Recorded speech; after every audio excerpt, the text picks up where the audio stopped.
மாண்பு உறுப்பினர் ஏமார்கே பன்னீர்செல்வம் அவர்கள். நாங்கள் எதிர்கட்சியாக இப்போ வந்து பேசுவோம் உங்கள்கிட்ட. அதான் விதிங்கிறது. கடந்த வருஷம் அங்கே உட்காந்து பட்ஜெட்டை படித்தோம். கடந்த காலம் வேணாங்க, இப்போ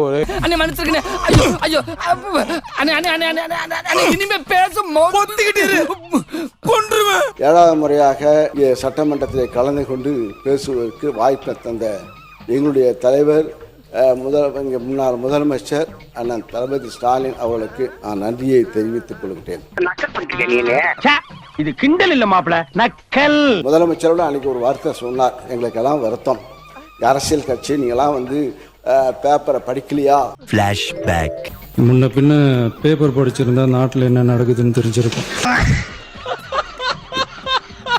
திராவிட இயக்கங்கள் பேசிய இயக்கம், பேசி பேசி கொள்கையை பேசி பேசி நாங்களாம் அமைச்சராக இருக்கும் போது இப்பயும் சரி, கலைஞராக இருக்கும்போது சரி, முக ஸ்டாலின் இருந்தப்போ எங்களுக்கெல்லாம் மந்திரிக்கெல்லாம் ஒரு பதப்பதப்பு இருக்கும்.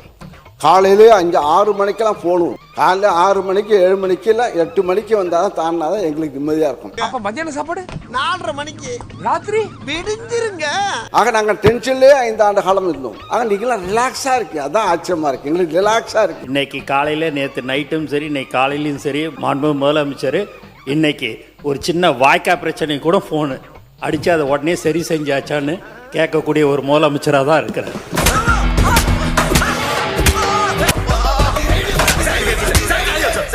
நீங்களாவது 5 வருஷம் டென்ஷன், நாங்கள் தினந்தோறும் டென்ஷனில் இருக்கிறோம். எதுலையோ எந்த ஒரு சின்ன விஷயமா இருந்தாலும் எங்களுக்கு அப்படி ஒரு பயம் இருக்குது.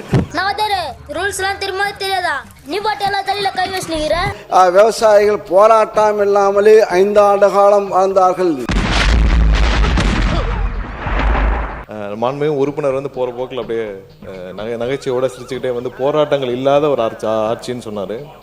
போன ஆட்சியில் விவசாயிகள் போராட்டம் பண்ணி அவங்க மேல குண்டாஸ் போட்ட அரசு போனது அரசு.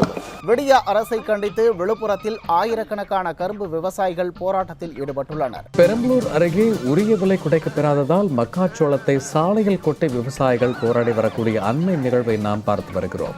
கொடுத்த வாக்குறுதியை நிறைவேற்றாமல் விவசாயிகளுடைய முகவரியை, வாழ்வாதாரத்தை அழிக்கிற நடவடிக்கையில் ஈடுபட்ட திமுக அரசுக்கு விவசாயிகள் வன்மையான கண்டனத்தை தெரிவித்துக் கொள்கிறோம். விவசாயிகள் போராட்டம் இல்லாமலே 5 ஆண்டு காலம் வாழ்ந்தார்கள், அதை பாராட்டணும்.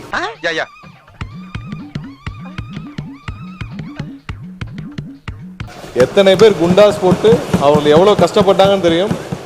விவசாயிகள் போராட்டம் கடுமையாக அடக்கப்பட்டது, எல்லா இடத்துலையும் அடக்கப்பட்டது. அவ்வளவு வழக்குகள் இன்னும் நிலுவையில் இருக்குது. இப்படி என்ன கிளம்ப வேண்டியதானே, அதான் துப்பிட்டியில் போக வேண்டியதானே. நாங்கள் ஆட்சியை பாருங்க, ஆட்சியை பிடித்தவர்கள், மக்களுடைய மனதை தொட்டவர்கள், மக்கள் மனதிலிருந்து நாங்கள் வந்தவர்கள். மாண்புமிகு பேரவைத் தலைவர் அவர்களே, மாண்புமிகு உறுப்பினர் அவர்கள் வந்து எவ்வளவு அழகாக ஒரு திரைக்கதையை தயார் பண்ணுவாருன்னு நான் இன்னைக்கு தான் தெரிஞ்சுக்கிட்டேன்.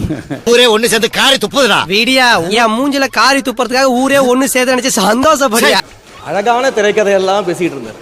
அதுவும் விவசாயிகள் மகிழ்ச்சியாக வாழ்ந்தார்கள் 5 ஆண்டுகளில் போற போக்கில் ஒரு திரைக்கதை வசனம் ஒன்று சொன்னார். போன ஆட்சியிலாம் நீங்க பாத்தீங்கன்னா பல இடங்கள்ல விவசாயிகள் வந்து 309 கோடிக்கு வந்து நீங்க நெல் சேமிப்பு கிடங்குகள் அமைப்பீங்கன்னு சொன்னீங்களே, என்ன ஆச்சுன்னு பல இடங்கள்ல கேட்டுக்கிட்டு இருந்தாங்க. தஞ்சாவூர்லயே அன்னைக்கிட்டலாம் கேட்டிருப்பாங்கன்னு நினைக்கிறேன். வாகன போக்குவரத்து இருக்கு பாத்தீங்களா, அந்த கொள்முதல் செய்துவிட்டு வாகன போக்குவரத்து செய்யக்கூடிய பல்வேறு முறைகேடுகள் நடந்ததாக விவசாயிகள் எல்லாம் போராட்டம் பண்ணாங்க. அதெல்லாம் அண்ணன் கண்ணுக்கு வரவே இல்லையா என்னன்னு தெரியல. கரும்புக்கு வந்து ஒரு விலை நிர்ணயம் செய்துவிட்டு, கரும்புக்கு ஒரு விலை நிர்ணயம் அரசாங்கம் செஞ்சா அந்த விலைக்கு கீழே இன்னொரு விலையை அதிகாரிகள் நிர்ணயம் செய்து கருது கொள்முதல் செய்ததாகலாம் அன்னைக்கு விவசாயிகள் போராடினாங்க, பிரச்சனை பண்ணாங்க.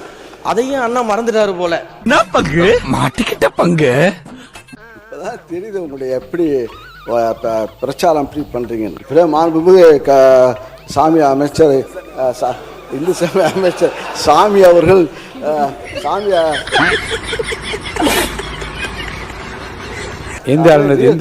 அப்படி கரெக்டாக விடுறாரு. அது உண்மையா பொய்யான்னு தெரியல. ஆனால் இப்படி டெக்னிக்கல் அப்படி இந்த டெக்னிக்கலை வச்சு நீங்கள் அடிச்சுட்டு வந்து ரீல்ஸ் விடுறீங்க. ஆனால் நாங்கள் வந்து கொண்டிருக்கின்றோம். அமைச்சர் பேரவைத் தலைவர் அவர்களே, அந்த டெக்னிக்கை இப்போ 10 நிமிஷம் மட்டும் தான் அண்ணன் கிட்ட கற்றுக்கிட்டேன். நேரு பெரிய விவசாயி, மாடெல்லாம் வளர்க்குறாரு. மாடு கிட்டத்தட்ட 1000 மாடு வளர்க்குறாரு. விவசாயம் 1000 ஏக்கர், வாழை, தென்னை மரம், இப்போ எல்லாம் நெல்.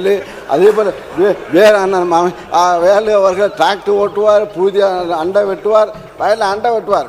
உறுப்பினர் அவர்களை சிக்கலுக்கு விட்டு விடக்கூடாது. ஏனென்றால் சீலிங் இருக்கிறது, அதில் மாட்டி விடுவாங்க. ஐயோ மகனே, அதை பத்தி யோசிக்கவே இல்லையே.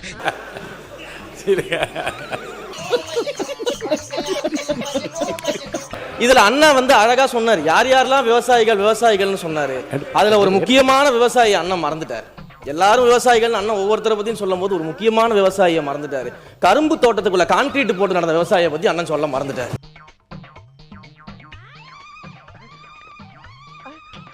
அப்ப இவங்க சொல்ற கதையெல்லாம் எப்படி இருக்குதுன்னா, சர்க்கரையை எறும்பு தின்னுருச்சு, சாக்க கரையான் தின்னுருச்சுன்னு சொல்ற மாதிரி இருக்குது ஒரு கதையெல்லாம். அரசினர் தனி தீர்மானம். மாண்புமிகு முதலமைச்சர் அவர்கள். மாண்புமிகு பேரவைத் தலைவர் அவர்களே, மொழி எப்பவும் தொடர்புக்கான ஒன்று தான், இல்லைன்னு யாரும் மறுக்கவே முடியாது. உலகத்தில் இருக்க எல்லா மொழிக்கும் இது பொருந்தும், அதையும் யாரும் மறுக்க முடியாது. ஆனால் நம்ம தமிழ் வெறும் மொழி மட்டுமல்ல, பேசினா வர்ற ஓசை மட்டுமல்ல, திரும்பவும் சொல்கிறேன், தமிழ் ஒரு மொழி மட்டுமில்லை, அது நம்ம உயிர், அது நம்ம உணர்வு. நம்மளை பெற்ற தாயை அம்மானு சொல்கிறப்பெல்லாம் பாசமும் சொந்தமும் நம்மளை அறியாமலே உயிரா, உறவா, உணர்வா, தானா உள்ளுக்குள்ளே தோணும்ல. அதே மாதிரி ஏன் இன்னும் ஒரு படி மேலே போயே சொல்லலாம், தமிழ்னு சொன்னாலே எப்படி இருக்கும், என்ன ஆகும்னு சொல்லவா வேணும். தாய் எப்படி ஒரு மிகப்பெரிய புனிதமோ அப்படிதாங்க தாய்மொழியும். அதுலேயும் நம்ம தாய்மொழி தமிழ்மொழி இப்படி சொல்கிறதே போதும், எல்லாருக்கும் நம்ம தாய்மொழி உணர்வை பற்றி புரியும்னு நினைக்கிறோம். நம்ம தாயே நமக்கு மிகப்பெரிய புனிதம்னா நம்ம எல்லாருக்குமான தமிழ் தாய் பற்றி சொல்லவா வேணும். தாயை போற்றுகிற, வாழ்த்துகிற தமிழ்நாட்டு மண் தமிழ்தாய் வாழ்த்து எப்படி விட்டுரும்? விடவும் மாட்டோம். மாண்புமிகு பேரவைத் தலைவர் அவர்களே, நம்ம தமிழ்தாய் வாழ்த்த 1891 எழுதின மனோன்மணியம் சுந்தரனார் நம்ம தமிழ் மொழியவே தமிழ் தாய்னு சொல்லி உயர்வா பாடினார். இந்திய துணை கண்டத்தை, இந்திய ஒன்றியத்தை அழகிய முகமா சொன்ன மனோன்மணியம் சுந்தரனார் அந்த முகத்தோட நெத்தியில் வைக்கிற பொட்டு தான், திலகம் தான் தமிழ் நாடுன்னு சொன்னார்.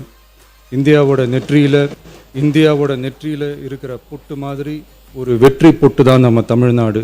அந்த பொட்டோட நறுமணம் உலகம் பூரா பரவுற மாதிரி தமிழோட புகழும் உலகம் பூரா பரவணும்னு சொன்னார். உண்மைதானே அது? இன்னைக்கு தமிழ் பேசுகிற மக்கள் இல்லாத நாடுகளே ரொம்ப குறைவு தானே. தமிழும் தமிழனும் இல்லாத நாடு எது? திரும்பவும் சொல்லலாம், தமிழ் ஒரு மொழி மட்டுமல்ல, அது ஒரு பண்பாடு, அது ஒரு நாகரிகம், அது ஒரு சிந்தனை, அது ஒரு அன்பு. தமிழ்னா விருந்தோம்பல், சுருக்கமாக சொன்னால் தமிழ்னா கெத்து, தமிழ்னா பவர். அந்த தமிழோட புகழ சொல்கிற தமிழ்தாய் வாழ்த்தில் அனைத்து உலகமும் இன்பமுறன்னு சொல்லி உலகத்தையே நம்ம தமிழ் உயர்த்தி பிடிக்குதே தவிர எந்த மொழியையும், எந்த மதத்தையும், எந்த இனத்தையும், எந்த ஒரு தனி மனுஷனை கூட தாழ்த்தி பேசலை, யாரையும் கொஞ்சம் கூட மாண்புமிகு பேரவைத் தலைவர் அவர்களே, நம்ம ஒவ்வொருத்தருக்கும் தனித்தனியாக ஒரு பேர் இருக்கும். ஒரு கூட்டத்தில் நம்ம பேரை சொல்லி யாரும் கூப்பிட்டா நாம் ஒருத்தர் மட்டும்தான் திரும்பி பார்ப்போம். ஆனால் தமிழ்னு சொன்னால் ஒட்டு மொத்தமாக நாம் எல்லாருமே திரும்பி பார்ப்போம்ல. அப்படி நம்ம எல்லாருக்கும் இருக்கிற பொது பேர் தானே அது. நமக்கு தமிழ்னு அடையாளத்தை கொடுத்ததே தமிழ் தானே. ஒரு பேரே, ஒரு சொல்லே, ஒரு மிகப்பெரிய வரலாறுனா அது நம்ம தமிழ் தான். அந்த தமிழை உயர்த்தி பிடிக்கிற தமிழை பின்னாடி தள்ளினா தமிழ்நாடு எப்படி பொறுத்திருக்கும்? ஒரு கட்சிக்கு பிரச்சனைனா சம்பந்தப்பட்ட அந்த கட்சி மட்டும்தான் போராடும். ஆனால் தமிழ்னு சொன்னால் ஒட்டுமொத்த தமிழ்நாடும் ஒன்றா வந்து நிற்கும். அதனால தான் சொல்கிறோம், தமிழ்னா உயிர், தமிழ்னா உணர்வு. உலகத்தில் தோன்றிய பல மொழிகள் காலப்போக்கில் மறைஞ்சு போய் இருக்குன்னு சொல்லுவாங்க. ஆனால் நம்ம தமிழ் காலகாலமாக நிலச்சி நீடிச்சு நிற்கிற ஒன்று. தமிழில் என்ன இல்லைங்க, இலக்கணம் இலக்கியம்னு பல ஆயிரம் வருஷமாக இருக்கிறது நம்ம தாய்மொழிக்குத்தானே. தொல்காப்பியம், சங்க இலக்கியம், ஏன் உலகம் முழுக்க தெரிஞ்ச திருக்குறள் ஒன்று போதாதா தமிழோட பெருமையை சொல்கிறதுக்கு? இவ்வளவு பெருமை கொண்ட தமிழ் மொழியோட ஒரு அடையாளம் தான் நம்ம தமிழ்தாய் வாழ்த்து. ஒட்டுமொத்த இந்தியாவோட பன்முகத்தன்மையை உயர்த்தி பேசுகிற தமிழ்தாய் வாழ்த்து நம்ம ஊரில், நம்ம தமிழ்நாட்டில் முதல் இடத்துல தான் இருக்கணும். நம்ம இந்திய அரசியல் சாசனமே ஒவ்வொரு மாநிலத்தோட மொழிக்கும் பண்பாட்டுக்கும் பாரம்பரியத்துக்கும் பாதுகாப்பு உரிமையை கொடுத்துருக்கு தானே. அந்த உரிமையின் அடிப்படையில் தமிழ்த்தாய் வாழ்த்துக்கு முதலிடம் கொடுத்து தானே ஆகணும். அதானே மாநில உரிமை. அப்படிப்பட்ட தமிழ்த்தாய் வாழ்த்து தான் 1970 நவம்பர் 23 முதல் அரசு விழாக்களில் முதல்ல பாடணும்னு சொல்லி ஒரு அரசாணையை போட்டு அந்த செயல்பாட்டுக்கு வந்துச்சு. அதுக்கப்புறம் 2021 டிசம்பர் 17 முதல் மாநில பாடலா அங்கீகாரம் வழங்கப்பட்டுச்சு. அனைத்து கல்வி நிறுவனங்கள், பல்கலைக்கழகங்கள், அரசு அலுவலகங்கள், பொதுத்துறை நிறுவனங்கள் உள்ளிட்ட பொது அமைப்புகளோட நிகழ்ச்சிகளில் தமிழ்த்தாய் வாழ்த்து கட்டாயம் பாடப்படணும்னு அரசாணையும் இருக்கு. 2026 ஜனவரி மாதம் 28 ஒன்றிய அரசு விழாக்களில் பின்பற்ற வேண்டிய சில நடைமுறைகள் வெளியிடப்பட்டது. அந்த ஆணையில் மாநில பாடல் பற்றி எந்த வழிமுறையும் இல்லாமல் இருந்துச்சு. நம் அரசு பொறுப்பேற்றதும் கடந்த மே மாதம் 27 மாண்புமிகு பிரதமர் அவர்களுக்கு மாநில பாடல்களுக்கு உரிய அங்கீகாரம் வேண்டும்னும், ஒன்றிய அரசு வெளியிட்ட ஆணைக்கு திருத்தம் வெளியிடணும்னும், மாநில விழாக்களில் தமிழ்த்தாய் வாழ்த்த முதல்ல பாடுறதுக்கான உரிய வழிமுறைகளை வகுக்க வேண்டும்னு சொல்லி கடிதம் எழுதியிருந்தோம். அதை தொடர்ந்து போன ஜூலை மாதம் 9 கடிதத்தில் மாநில பாடல் பாடப்படுவது பற்றி இருந்துச்சு. ஆனால் நம்ம தமிழ்நாட்டில் 1970களில் இருந்து தமிழ்த்தாய் வாழ்த்து எல்லா அரசு நிகழ்ச்சிகள்லையும் கல்வி நிறுவனங்கள்லையும் தமிழ்த்தாய் வாழ்த்து முதல்ல பாடுறது ஒரு மரபாவே இருக்கு. அதுக்கான அரசாணையும் இருக்கு. மாண்புமிகு பேரவைத் தலைவர் அவர்களே, தமிழ் நமது உயிர் மூச்சு, தமிழ் மொழி நமது அடையாளம், தமிழ் பண்பாடு நமது பெருமை. அதனால தமிழ்த்தாய் வாழ்த்தின் மரியாதையை பாதுகாப்பதில் தமிழக வெற்றி கழக அரசு ஒருபோதும் சமரசம் செய்யவே செய்யாது. தமிழ்த்தாய் வாழ்த்தை முதலில் பாடுவது அரசியல் அமைப்பிற்கும் இந்திய ஒற்றுமைக்கும் எதிரானதில்லை. மாறா வேற்றுமையில் ஒற்றுமைன்ற இந்தியாவோட உயர்ந்த கொள்கையை வெளிப்படுத்துறது. மேலும் தமிழ்த்தாய் வாழ்த்தை முதல்ல பாடணும்னு சொல்றது அரசியல் சம்பந்தமான விவாதமாக மாறணுங்கிற அவசியமே இல்லை. இது தமிழர்களின் பொது அடையாளம். நம்மை வேறுபடுத்துவதல்ல, ஒன்றிணைப்பது. மாண்புமிகு பேரவைத் தலைவர் அவர்களே, தமிழ்த்தாய் வாழ்த்தின் கண்ணியத்தையும் தமிழின் தொன்மையையும் தமிழர் பண்பாட்டின் பெருமையையும் பாதுகாக்கும் இந்த உயரிய பணியில் இந்த சட்டமன்ற பேரவையில் உள்ள அனைத்து உறுப்பினர்களும் கட்சி வேறுபாடுகளை மறந்து ஒன்றிணைந்து அனைத்து கல்வி நிறுவனங்கள், பல்கலைக்கழகங்கள், அரசு அலுவலகங்கள், பொதுத்துறை நிறுவனங்கள் உள்ளிட்ட பொது அமைப்புகளின் நிகழ்ச்சிகளிலும் தமிழ்த்தாய் வாழ்த்து கட்டாயமாக முதலில் பாடப்பட வேண்டும் என்று கொண்டுவரப்படும் இந்த தீர்மானத்திற்கு அனைவரும் ஆதரவு வழங்க வேண்டும் என கேட்டுக்கொள்கிறேன். தமிழ்த்தாய் வாழ்த்து தொடர்பான அரசினர் தீர்மானம். தமிழ் உலகின் தொன்மை வாய்ந்த செம்மொழியாகவும் தமிழர் நாகரிகம் உலகின் மிக பழமையான பண்பாட்டு மரபுகளில் ஒன்றாகவும் திகழ்வதை பேரவை பெருமையுடன் பதிவு செய்கிறது.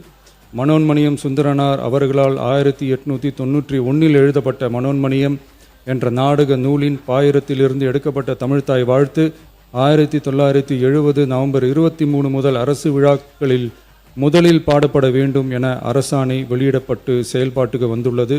2021 டிசம்பர் 17 முதல் மாநில பாடலாக அதிகாரப்பூர்வ அங்கீகாரம் வழங்கப்பட்டு தமிழ்நாட்டில் அமைந்திருக்கும் அனைத்து கல்வி நிறுவனங்கள், பல்கலைக்கழகங்கள், அரசு அலுவலகங்கள், பொதுத்துறை நிறுவனங்கள் உள்ளிட்ட பொது அமைப்புகளின் நிகழ்ச்சிகளிலும் நிகழ்வு தொடங்குவதற்கு முன் தமிழ்த்தாய் வாழ்த்து கட்டாயம் பாடப்படும் என்று ஆணையிடப்பட்டுள்ளது. இந்நிலையில் ஒன்றிய அரசின் உள்துறை அமைச்சகத்தால் 2026 ஜூலை மாதம் 9 கடிதத்தில் மாநில பாடல் பாடப்படுவது குறித்து தெரிவிக்கப்பட்டுள்ளது. தமிழ்நாட்டில் 1970களில் இருந்து அனைத்து அரசு நிகழ்ச்சிகளிலும் கல்வி நிறுவனங்களிலும் தமிழ்த்தாய் வாழ்த்து பாடல் முதலில் பாடப்படுவது மரபுத்தன்மையாகவும் அரசாணைகளின் வாயிலாகவும் பின்பற்றப்பட்டு வருகிறது. ஆகவே தமிழ்த்தாய் வாழ்த்து தமிழ் மொழிக்கும் தமிழர் பண்பாட்டிற்கும் செலுத்தப்படும் மரியாதையின் வெளிப்பாடாகும் என்பதை இப்பேரவை வலியுறுத்துகிறது.